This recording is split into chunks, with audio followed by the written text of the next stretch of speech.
ever noticed that the most precious thing in life are often the one we appreciate the least?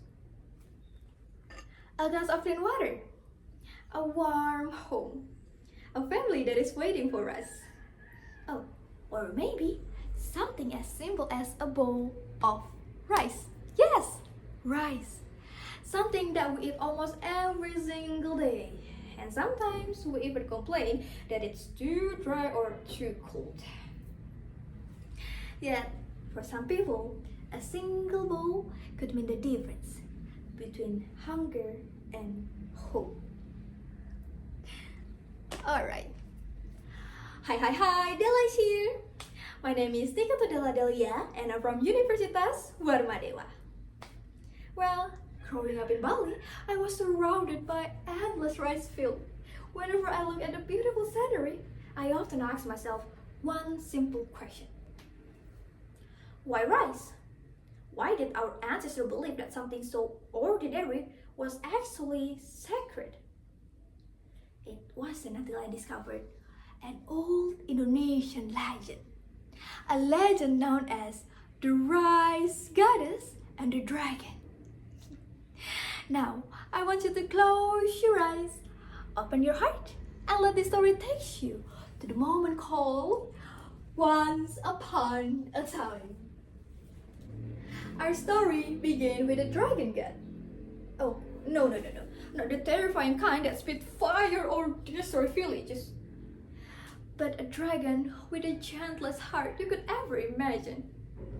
His name was Sangyang Antaboga. Unlike the other god, Antaboga had no hands or feet. I mean, he's a dragon, right? So, while the other god carried out their duty with pride, Antaboga could only watch them from a distance. Day by day, he often wondered if someone like him would ever have a purpose.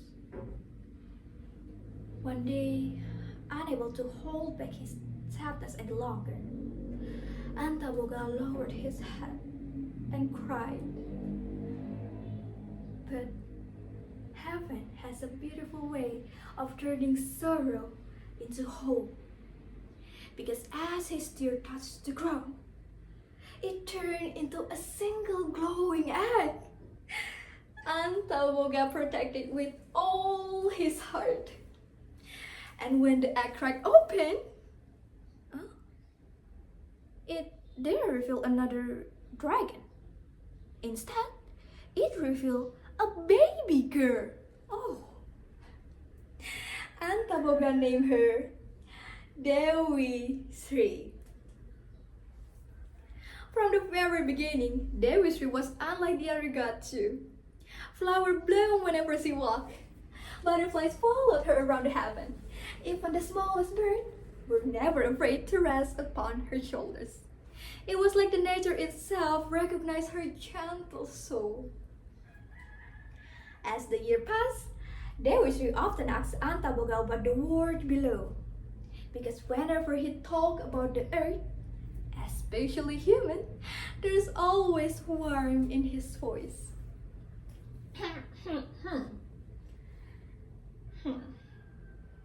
You know, Sri, life on earth is hard. People suffer, they lose, they struggle, and they go hungry. But even in difficult times, they still choose kindness. That is why they are worth protecting. His word stayed with Dewi Sri.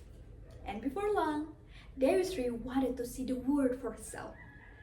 So Antaboga quietly took her to Earth. Disguised as a traveler, they wandered around the villages, forests, rivers, and fields. Dewi Sri expected to find only suffering.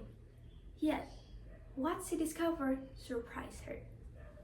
Because at that moment, Dewi Sri saw a mother with her little son, sharing their last piece of bread. Seeing that, Dewi Sri wanted to help them. Oh, wait, I have something for... Oh. But something stopped her. Because just as they were about to eat, a weak traveler stopped by, asking for something to ease his hunger. And you know what? Without a single hesitation, the mother broke the bread into 3 pieces. One for his son, one for the traveler, and she quietly kept the smallest piece for herself. Seeing that, Dewi stood there in silence. She had seen gardens way more beautiful than this, treasure far greater than a single piece of bread. But she had never seen a heart so generous. The more Dewi walked among the humans, the more she fell in love with them. And from that day on, Dewi visited the earth whenever she could. She brought fruits from the heaven, fresh water during the dry season, and even flowers that healed the sick. Every gift brought smiles to the people she loves. But each time she returned, the hunger always came back.